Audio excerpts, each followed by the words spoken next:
trois secteurs les plus florissants en Côte d'Ivoire, en Afrique d'une manière générale, c'est l'immobilier, la restauration et le transport. Aujourd'hui, j'ai eu l'occasion de rencontrer l'une des personnes les plus influentes dans le domaine de la restauration en Côte d'Ivoire, qui a réussi à totaliser des centaines de milliers d'abonnés sur les réseaux sociaux. Et on dit souvent aussi c'est l'un des entrepreneurs le plus social en Côte d'Ivoire. Donc il a accepté de nous accorder un moment d'échange pour nous partager son parcours, comment il a fait pour bâtir un succès fou dans le domaine de restauration, c'est-à-dire qu'une scène de restaurant aujourd'hui, tu ne peux pas parler de restauration, nourriture en Côte d'Ivoire sans parler de M.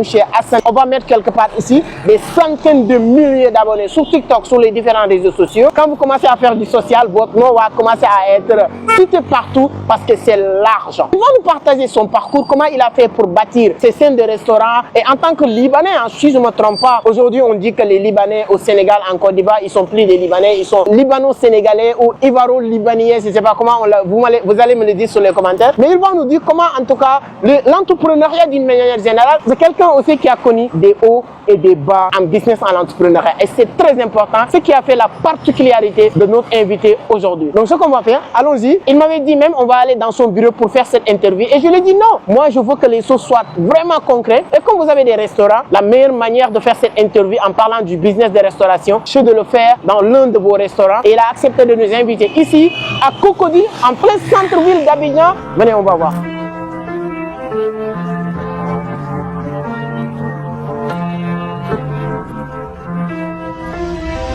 C'est toujours un plaisir de retrouver cette communauté qui ne cesse que de grandir grâce à vos abonnés, vos likes, vos partages, un peu partout à travers le monde. Donc moi aussi, toujours chercher des bonnes personnes qui peuvent vous partager leur expérience, qui pourra inspirer, impacter et permettre à tout un chacun d'entre vous de prendre une décision pour se lancer dans l'entrepreneuriat d'une manière générale.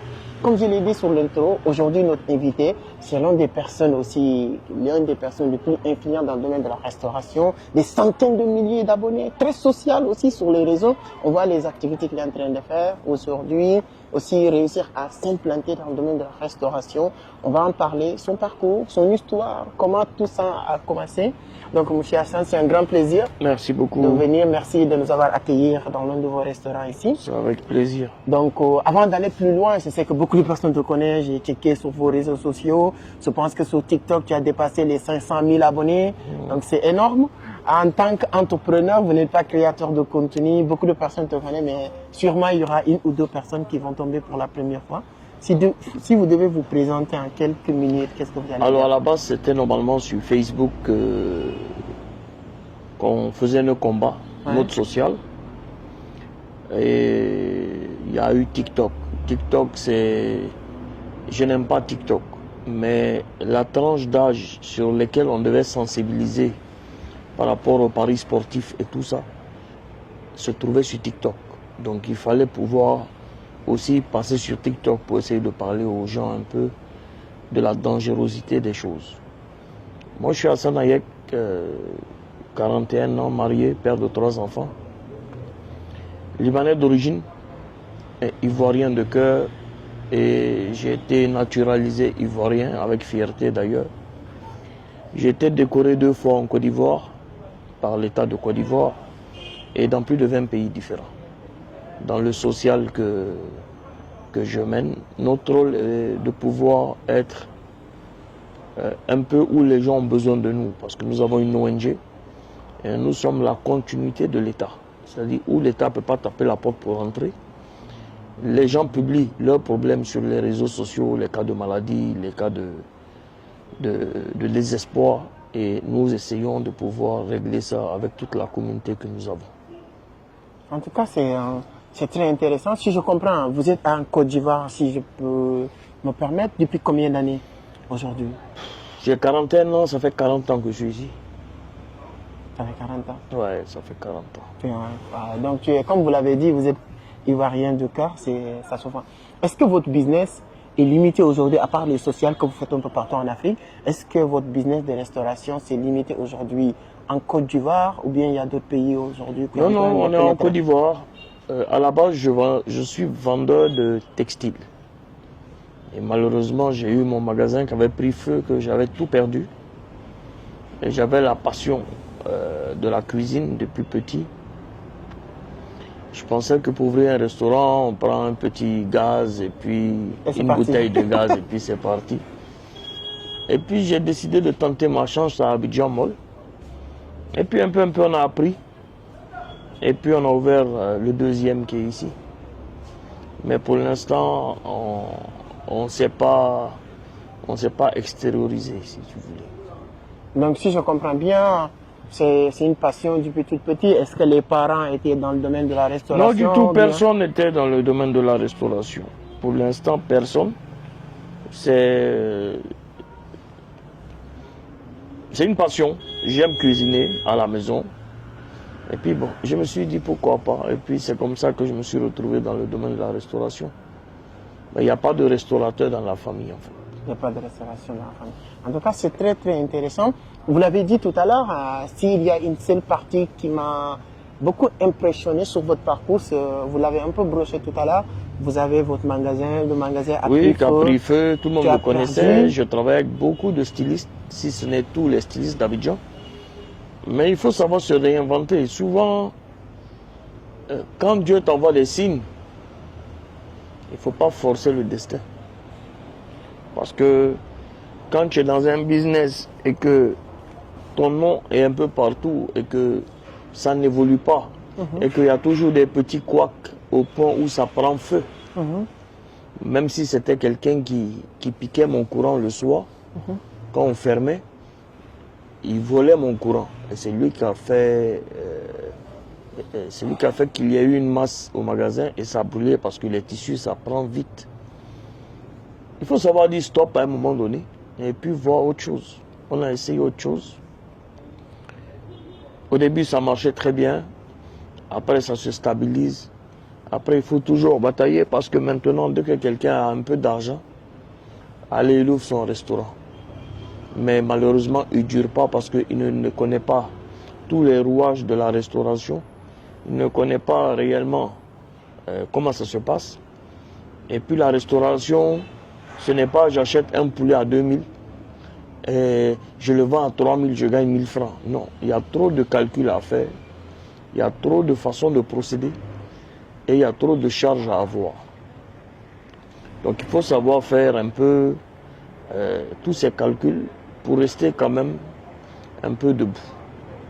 Le fait de voir chez quelqu'un d'autre, parce que la plupart des gens aujourd'hui, ils n'ouvrent pas un business parce qu'ils maîtrisent le business. Il y a des gens qui ont de l'argent qui ne savent pas quoi en faire. Et ils sont de passage, par exemple, viennent s'asseoir ici, ils voient du monde. Ils se disent, ah, la restauration, ça marche. Ils vont faire la même chose. Mais en réalité, c'est très compliqué. Parce que les vrais concurrents, ce sont les gens qui vendent en ligne, qui n'ont ni charge, ni impôts à payer, ni employés, rien. Ils sont dans leur maison, ils ont leur petit gaz. Si toi, tu vends ton poulet à 6-7 000, les gens me disent, mais le poulet coûte combien? Mais en réalité, tu achètes un poulet aujourd'hui à 2500 ou 3000, si tu dois prendre 35% pour les charges des employés et tout ça, et 35% pour tout ce qui est salaire et ce qui va avec, mais ça fait 70% de 3000. Ça te fait à peu près 2500 de plus. Ça fait 5500. Si tu le vends à 7000, tu gagnes 1500. Et ça, s'il n'y a pas de petits soucis techniques, s'il n'y a pas de machine qui s'est gâtée, s'il n'y a pas... Il y a plein de choses qui arrivent. Même les gens, ils ont vu, allez, on fait la même chose et puis on avance. Ça ne dure pas. C'est très intéressant. Mais il y a beaucoup d'entrepreneurs parce que vous avez votre nom. Aujourd'hui, à Abidjan, pratiquement, beaucoup de personnes te connaissent. Tu es dans un secteur d'activité. Tout le monde te connaît. Tu es en business. Tu fais des affaires avec les stars, etc. Et un jour comme ça, boum, tout est stoppé. Il y a cette feu-là. Comment on peut vivre ces moments-là en tant qu'entrepreneur? Parce qu'il y a certaines personnes, ça peut créer des pressions. Certaines personnes vont abandonner l'entrepreneuriat. Comment En fait, un entrepreneur doit vivre ces moments? C'est la dangerosité des réseaux sociaux. En Europe, là-bas, on fait accompagner les personnes psychologiquement par là. Si tu n'es pas formaté pour pouvoir supporter les réseaux sociaux, frère, tu vas prendre la dépression vite fait, bien fait. Parce que, surtout avec TikTok, parce que TikTok, c'est pas comme Facebook. Facebook, il faut du contenu pour avoir des followers. Moi, j'ai 1 200 000 followers sur Facebook. Et j'ai 130 millions de visiteurs chaque 28 jours. 130 millions. TikTok, il suffit de faire une vidéo bizarre qui devient virale et bim, tu te dis la nouvelle phrase des gens. Je suis créateur de contenu. De quel contenu tu parles? Les contenus aujourd'hui qu'on doit avoir, parce que notre jeunesse est en train d'aller dans tous les sens, c'est à chaque fois que tu fais une vidéo ou un live, il faut que ceux qui te suivent en sortent avec quelque chose de positif. Malheureusement, dès que ça devient viral un peu, les mêmes sociétés qui avant étaient carrées dans la communication vont appeler ces personnes juste pour la visibilité. Ça donne la force aux autres de faire les mêmes conneries pour que les gens les appellent. Tu comprends un peu le système? Et donc, on t'appelle une fois, 2 fois, tu peux faire un autre buzz, 3 fois. Quand tu passes sur la route, tout le monde te dit « Ah, bravo, viens, on va faire photo. » Et un bon matin, mais tu fais des buzz, ça ne prend plus parce que le train t'a laissé en route. Parce qu'il y a beaucoup d'autres qui vont venir faire les mêmes buzz. Mais ceux qui ont un contenu sincère, mais eux, ils sont là, ils demeurent là. Ça fait plus de 15 ans qu'on est sur les réseaux sociaux. Donc, il faut être formaté. Il faut être fort dans la tête. Quand tu t'es engagé sur la lutte contre les paris sportifs, exemple, c'est quelque chose qui est très compliqué parce que les acteurs de ces secteurs d'activité-là vont te prendre comme ennemi. Les jeunes qui pensent que c'est la seule issue maintenant pour réussir ne vont pas comprendre facilement votre message. Comment tu as vécu ça? J'ai eu beaucoup de propositions. Même pas au départ, que les gens comprennent comment ça fonctionne. J'étais contacté parce que, en plus de ma page, j'ai un groupe qui s'appelle Bénévoles de Premier Secours, où il y a mes bénévoles à moi. 1 million de bénévoles. Et donc, mon groupe est très actif. Une société dont je vais taire le nom, de paris sportif, me contacte, me dit « Ah, on peut vous mettre à disposition un code promo où tu fais télécharger tes gens. Et puis, quand ils utilisent ton nom au téléchargement, on donne bonus 400%. Mais si ils mettent 100 000, tu as 50 000, on a 50 000 d'abord. Ensuite, on te fournit des tickets gagnants. Genre, comme c'est des choses qu'on fait à l'ordinateur. Le but est de pouvoir prendre tes followers dans un groupe privé pour pouvoir les montrer que tu gagnes chaque fois et les pousser à jouer. Et à chaque fois qu'ils jouent, tu as entre 50 et 70% de ce qu'ils vont perdre eux, toi tu le gagnes. C'est ce qu'on appelle gain-perte. Mais lorsqu'ils gagnent, toi tu ne gagnes absolument rien. Donc le souhait des gens qui amènent les gens sur les paris foot, c'est que les gens perdent. Mais obligatoire.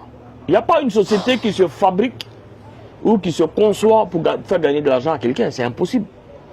Ensuite, je ne fonctionne pas avec l'argent comme ça. C'est moi-même dans mes restaurants, je ne vends pas d'alcool. Je suis musulman, peut-être que je ne suis pas trop pratiquant, mais il y a des règles dans la vie. C'est le minimum. Que je ne joue pas avec. C'est-à-dire quand tu perds ta dignité, tu ne peux plus acheter ta dignité. Donc, j'ai dit comme c'est comme ça, je vais aller à l'encontre de toute la vague. Il y a des sociétés qui ont payé des gens pour me salir, pour m'attaquer sur les réseaux sociaux, pour me dire je suis vendeur de drogue, vendeur d'organes humains. J'ai fait du blanchiment d'argent. Ça n'a pas abouti. Parce que tu as attaqué leur intérêt. Parce que j'attaque. Moi, je n'ai pas je ne vais pas du dos de la cuillère. Ensuite, comme ils ont vu que cette stratégie ne marche pas, on m'a proposé un montant pour que je me taise. Ce n'est même pas pour que je communique. J'ai dit impossible. Je ne brade pas la jeunesse.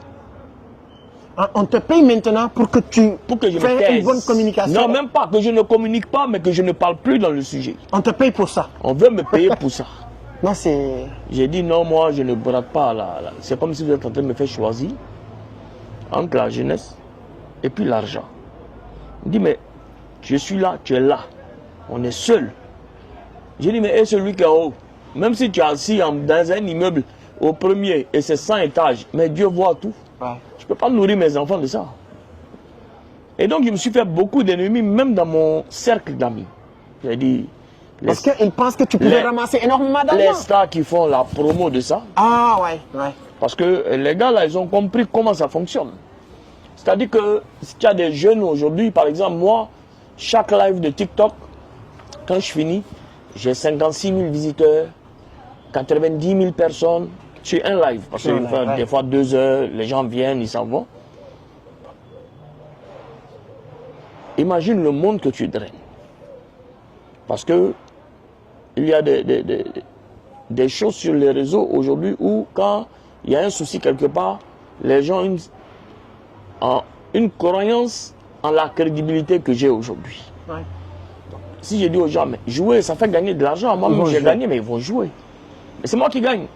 Mais c'est hypocrite parce qu'on existe grâce à eux.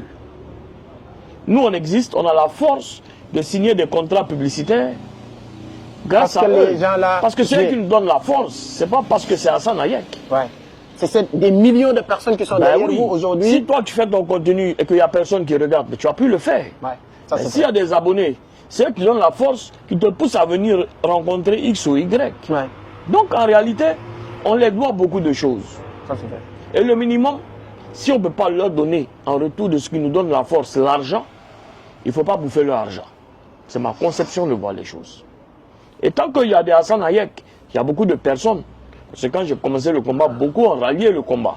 Ouais.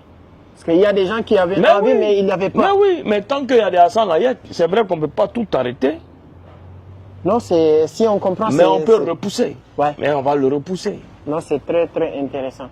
En tout cas, on apprend beaucoup. Et la partie que moi, j'ai ignoré même, c'est-à-dire que le fait qu'on te donne des faux tickets qui permettent de dire que tu as gagné, et c'est juste pour pousser les autres à jouer. Parce qu'il y a beaucoup de personnes, moi je connais même au Sénégal, beaucoup de personnes qui lèvent sur les réseaux sociaux chaque matin pour dire j'ai fait 1 million, j'ai gagné 50 millions.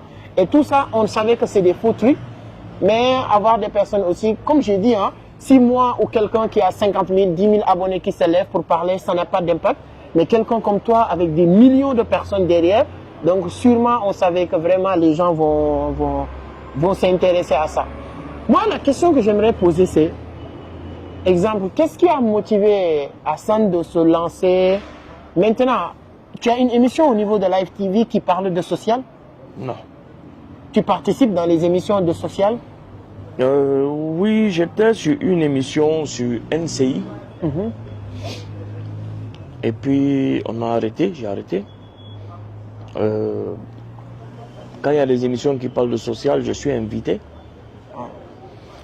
Mais il ne faut pas croire, je ne suis pas apprécié par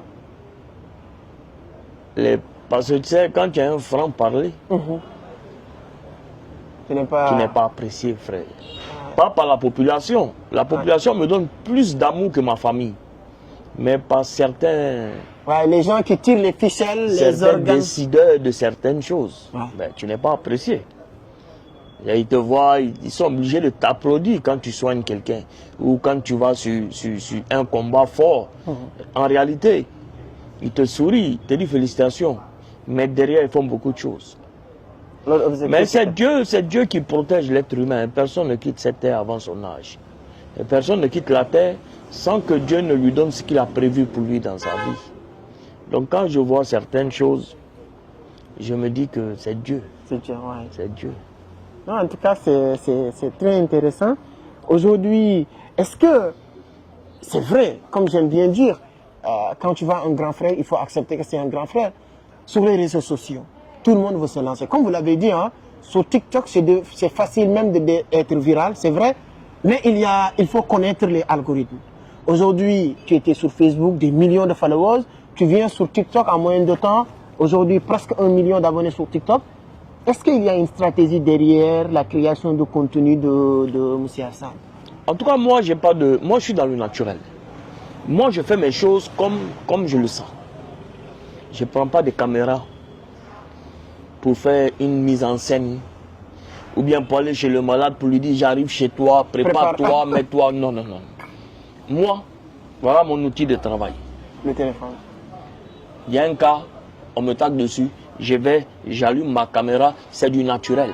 Ok, les gens te taxent, il y a vraiment un cas sûr, social, les gens t'appellent. Bien sûr, il n'y a pas de cadreur, il n'y a pas de, comme maintenant il y a les caméras. Et tout ça. Non, il n'y a pas ça, frère. Je n'ai pas ça. Moi, ou bien je connais faire selfie comme ça pour parler à mes gars. Ouais. Ou bien quand il finit, je tourne la caméra, je filme là. Moi, je suis parti. Parce que moi, les actions que je mène, je n'attends rien en retour. Ouais. Ça ne m'intéresse pas qu'on me dise non. Il y a beaucoup de gens qui sont venus. On me dit, mais toi, tu peux gagner beaucoup d'argent dans le social que tu fais. Et nous, on a la chance en Europe d'avoir des financements. Et toi, les cas que tu fais avec les papiers de l'ONG, si on intègre ton dossier, tu vas avoir beaucoup de financements. Maintenant, ce qu'il faut faire, c'est qu'il faut nous mettre avec toi. Et que par exemple, tu dis que tu veux faire une école. Si ça coûte 1 milliard, tu dis c'est 2 milliards. Les gens voient l'argent. Toi, tu construis, tu bouffes tes 1 milliard. J'ai dit, frère. Donc, il n'y a plus une autre manière de gagner de l'argent, ce n'est pas sur le dos de la pauvreté ou des personnes en difficulté. Tu peux bien rigoler au début, ça peut t'acheter une voiture. Ça peut t'acheter une maison.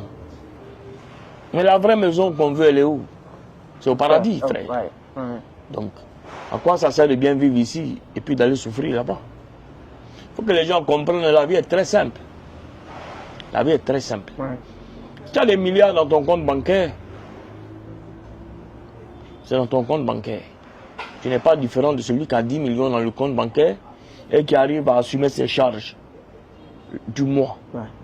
La seule différence, c'est que tu peux t'asseoir quand on dit tu as combien? Tu dis je suis milliardaire. Et lui, il va dire que moi, je m'auto-suffis. Parce qu'en réalité, ton argent, ce n'est pas ton argent. C'est Dieu qui l'a mis à la disposition pour pouvoir voir ce que tes mains vont en faire. C'est Dieu qui donne, c'est Dieu qui prend. Il y a des gens qui sont milliardaires depuis des années. En un bon matin, il n'y a rien, il n'y a plus rien. Ils sont endettés. Donc, l'argent est mis à disposition pour savoir ce que tu vas en faire. Moi, là, c'est très bien connu sur les réseaux en Côte d'Ivoire. Quelle est la partie, bon, on a un peu parlé des parties négatives parce qu'il y a des gens qui n'aiment pas tes interactions et tout. Est-ce qu'il y a une partie positive de ton business? Aujourd'hui, le fait que les gens te connaissent sur les réseaux sociaux, partout, en Côte d'Ivoire, on ne peut pas parler aujourd'hui des restaurations, entrepreneuriat d'une manière générale. Est-ce qu'il y a une partie positive? Je ne fais pas de promo en tant que tel par rapport à mes business, pour ne pas que les gens pensent que je soigne des gens pour pouvoir avoir de la clientèle. Mais en réalité, je n'ai pas de soutien. Les réseaux sociaux, c'est aussi viral, mais c'est pas une réalité physique. Les gens t'applaudissent, oui, mais ils savent que j'ai ouvert un restaurant. C'était fermé, puis j'ai réouvert mon restaurant. Mais il n'y a pas quelqu'un qui va venir dire, oui, comme c'est chez Hassan Nayek, j'ai venu payer, ça lui permet de développer un peu. Il n'y en a pas, frère. On se bat à longueur de journée pour ça. Ouais. Mais bon. Non, c'est très intéressant. Aujourd'hui, bon, je sais que le temps vous est compté. En Côte d'Ivoire, en Afrique d'une manière générale, quand tu vois maintenant les réseaux sociaux et comment les gens abordent les choses sur les réseaux sociaux, surtout la jeunesse, est-ce qu'il y a un conseil que tu peux leur donner pour vraiment que ça soit beaucoup plus sain, qui ne te plaît pas, en tout cas, sur certaines manières de faire? Mais il y a beaucoup de stratégies que les gens font qui ne sont pas bons. Parce que ils ne maîtrisent pas en réalité les pages des réseaux sociaux. Parce que aujourd'hui, malheureusement, dès que tu fais un contenu et que ça ne prend pas, tu vas penser que les gens ne t'aiment pas. Sauf que peut-être ta page est signalée. Tu es obligé de créer un clash ou un buzz négatif pour pouvoir refaire monter ta cote de popularité. Parce que tu te dis, après, tu vas pouvoir stabiliser ça. Mais ce n'est pas possible, frère. Tu sais, nous sommes amenés à un moment à être en face de nos responsabilités. Parce qu'aujourd'hui, même les télévisions sont obligées de retransmettre sur les réseaux sociaux. Et donc, nous sommes plus suivis que les télévisions. Puisque maintenant, les télévisions et les radios prennent en compte ce que nous disons pour faire leurs émissions. Donc, nous sommes face à nos responsabilités. Lorsqu'une jeunesse est pourrie comme ça, c'est nous notre faute. C'est ce qu'on laissait. C'est ce qu'on laissait parce qu'il y a des gens pour qui vous êtes une idole. Et donc tout ce que vous faites, c'est bon. Il y a des gens qui oublient que vous êtes un être humain normal comme eux. Et c'est malheureux. Parce que les sociétés aussi ne communiquent plus normalement. Avant, c'était la télévision, les panneaux de 12 mètres carrés. Maintenant, c'est le plus de vues, quelle que soit la société. C'est bon, c'est pas bon, tu es par terre, tu es en l'air, ils vont t'appeler pour venir faire photo. Tiens, voilà pour toi. Et là, même avec le chat GBT, mes frères, ça va supprimer beaucoup d'emplois. Et on va suivre de pire en pire. Et là, bientôt, là, il y a Facebook qui a décidé de monétiser, même en Afrique, à ouvrir la monétisation. Donc je pense qu'ils vont mettre ça à jour dans ces temps-ci. Mes frères, on va assister à beaucoup de choses. Si vous n'êtes pas... Non, on va assister à beaucoup de choses. Donc ça va pousser les gens à faire n'importe quoi, n'importe quand, juste pour avoir des vues, pour avoir de l'argent. Si les pages comme Facebook te payent 1000 $, tu t'en fous maintenant. Ben, ils vont plus travailler. Moi, je vous demande une chose. Bon, c'est un sujet d'actualité, comme je suis à Abidjan, vous êtes expert dans ça. C'était le cas de Apouchou. Quand on voit ce cas-là, on le prend comme exemple parce que comme c'est en célébrité, ça démontre comme lui-même il a des bagages un peu avancés. Si lui qui peut tomber sur ces arts de pièces, tu penses que... Mais Apouchou, c'est l'un des premiers qui a compris la monétisation. Depuis la France, parce qu'Apouchou, c'est dernièrement qu'il est à Abidjan. Mais Apouchou a fait son argent aussi sur Facebook. Beaucoup d'argent, parce qu'à un moment, Apouchou, c'était énorme. Maintenant, quand il a barassé de l'argent comme ça, Souska, il a payé le prix comme ça. Je pense que ça... C'est pas son argent de toute façon. Et puis, il est dans son game. Il pensait bien faire. Il est dans l'extravagance. Il avait lancé son nouveau morceau. Donc, il voulait que ça prenne avec Ainos B, je pense. Et malheureusement, ça a mal tourné. Ça a mal tourné. Peut-être si ce serait une autre personne qui a fait ça, la vidéo serait passée invisible. Mais comme il y a les détracteurs pour tout le monde, directement, ils ont tiré la vidéo et puis ils ont envoyé à tout le monde. Et tout le monde a envoyé à tout le monde. Et puis voilà. Mais peut-être ça aurait été toi ou bien quelqu'un d'autre. Personne n'allait savoir. Donc ça veut dire que ça renvoie que quand vous arrivez à un certain niveau maintenant, tu es dans l'obligation de regarder à la lettre ce que vous faites. C'est obligatoire. Avant, je montais sur les réseaux, je m'amusais, je rigolais, il n'y avait rien. Aujourd'hui, chaque mot de mon commentaire doit être étudié. Sinon, ça devient du n'importe quoi. Non, comme tu l'as dit tout à l'heure, si les gens, la méchanceté arrive, ou bien vouloir chercher à te piéger, accuser des choses qui n'ont pas vrai, vendeur de ceci ou cela, parce que tu dénonces quelque chose qui est négatif. C'est très compliqué, frère. En tout cas, c'est des leçons de vie. Si aujourd'hui on devrait écrire le livre de Hassan, le titre devait être quoi, selon toi?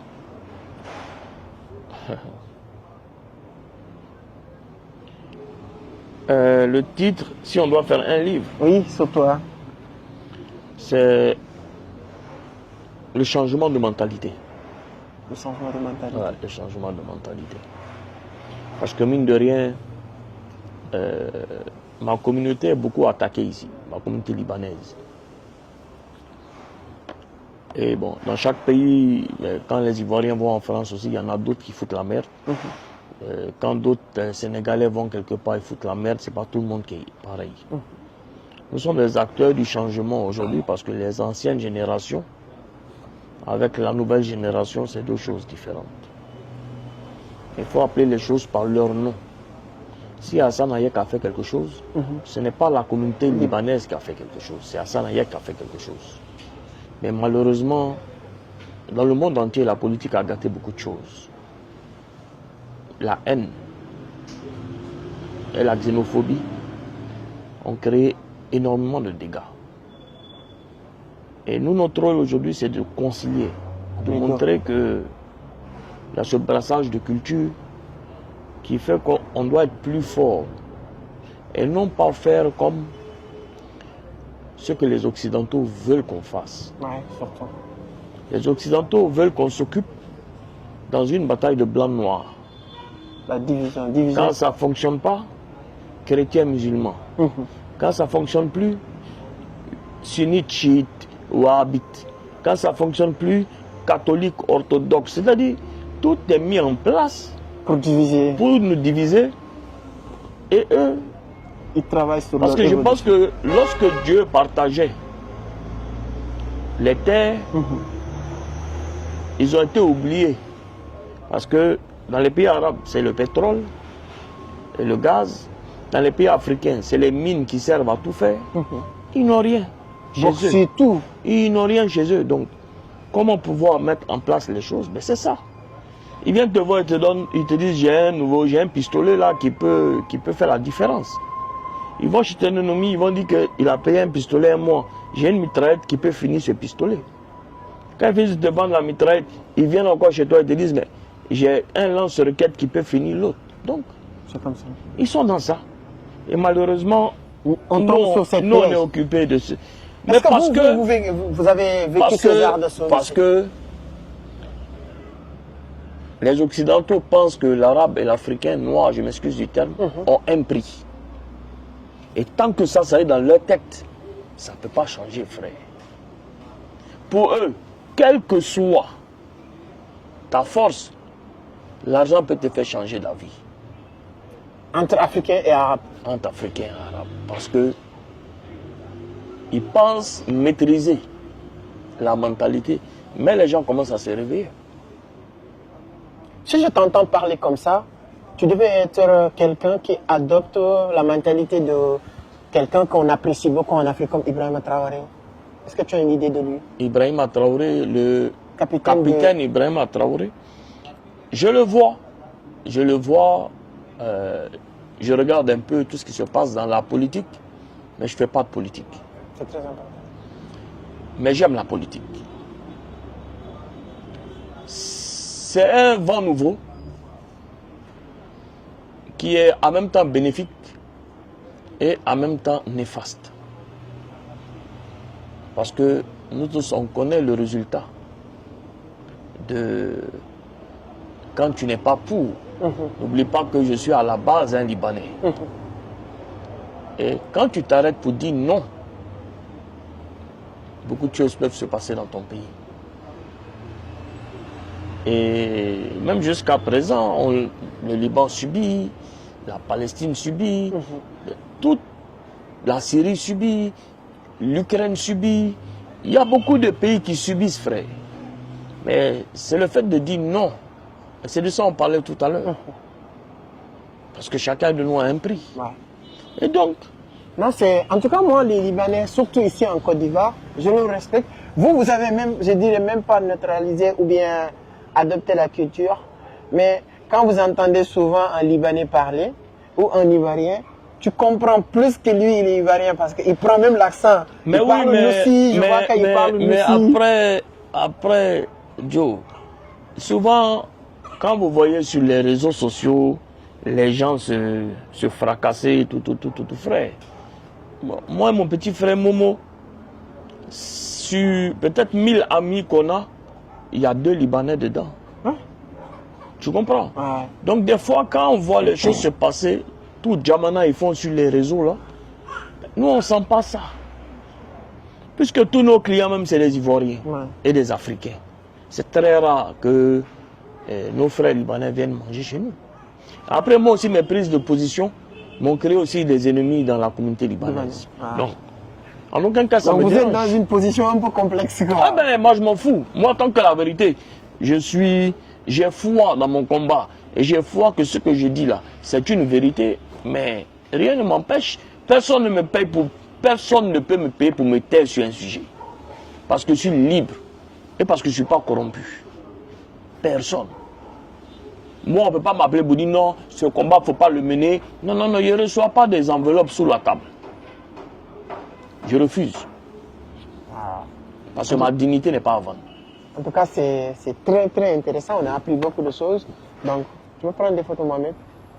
Donc, comme je l'ai dit, en tout cas, moi, je l'ai dit sur l'intro, ça va être une mini-formation, mais je n'ai pas regretté de le dire. On a appris beaucoup de choses ici. Et nous, on vous souhaite encore une fois beaucoup, beaucoup de succès sur les combats. Ça ne sera pas facile parce que, comme vous l'avez dit, hein, il y a un gars ou une personne très respectée au Sénégal que j'ai entendu dire que l'ennemi de la vérité, c'est le diable. Ah oui, c'est ça. Donc, quand vous êtes vraiment un combattant de la vérité, dis-toi que tu es l'ennemi du diable et tous ses partenaires vont te considérer comme ennemi. C'est ça. Donc, bravo pour le combat et je vais te laisser terminer, vous donner votre mot de la fin.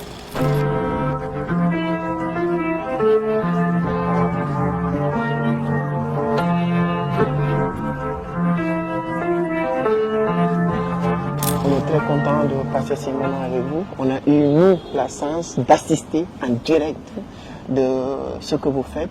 Donc, c'est vraiment touchant.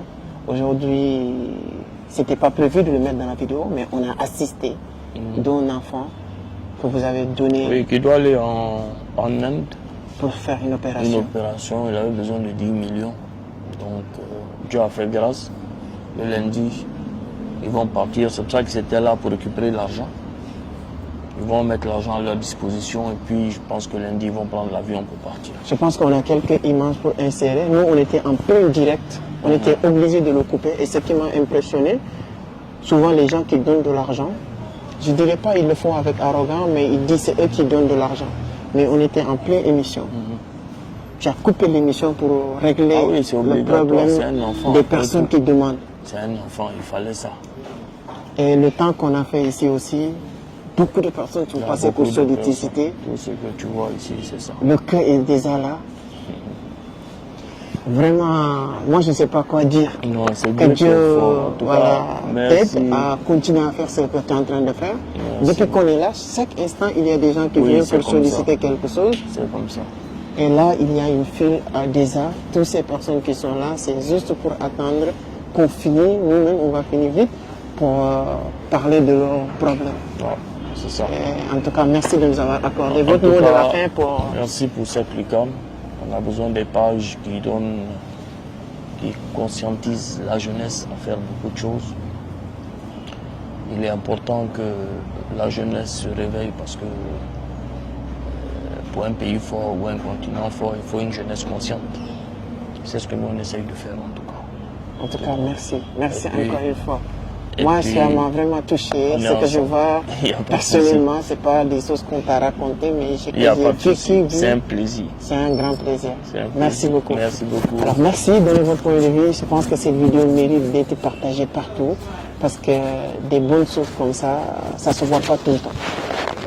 J'ai interviewé beaucoup de grands entrepreneurs, mais ce que je viens d'assister, de voir à mes propres yeux, c'est la première fois. Des sommes colossales qu'on donne comme ça. Et ce qui m'a beaucoup plus impacté, m'a inspiré moi, c'est le fait de couper l'émission en plein pour libérer les gens avec ton propre argent. Vraiment bravo. Merci beaucoup. Merci beaucoup. Allez, on est ensemble. C'est un plaisir.